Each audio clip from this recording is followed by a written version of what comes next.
સુરતની લાલગેટ પોલીસ મથક વિસ્તારમાં ખુલ્લેઆમ ચાલતા માથાભારે મમ્મુ હાસોટીના જુગારધામ પર સ્ટેટ મોનિટરિંગ સેલની ટીમે દરોડા પાડી 39 જુગારીઓને ઝડપી પાડ્યા હતા। લાલગેટ પોલીસ મથકના વહીવટદારના ચહિતા જુગારધામ ચલાવનાર મમ્મુના જુગારધામ પર વિજિલન્સે દરોડા પાડતા હવે વહીવટદાર સામે શું પગલાં લેવાશે તે જોવું રહ્યું।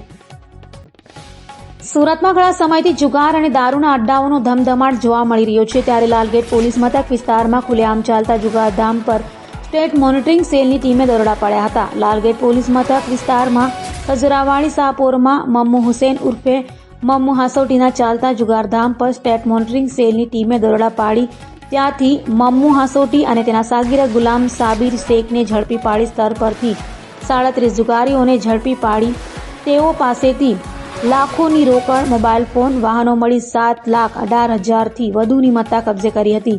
તો લાલગેટ પોલીસ મથકના વહીવટદારના આશીર્વાદથી ચાલતા મમ્મુના જુગારધામ પર સ્ટેટ મોનિટરિંગ સેલની ટીમે દરોડા પાડ્યા હોય ત્યારે હવે જોવું એ રહ્યું કે ભ્રષ્ટ વહીવટદાર સામે કોઈ પગલાં લેવાશે કે કેમ।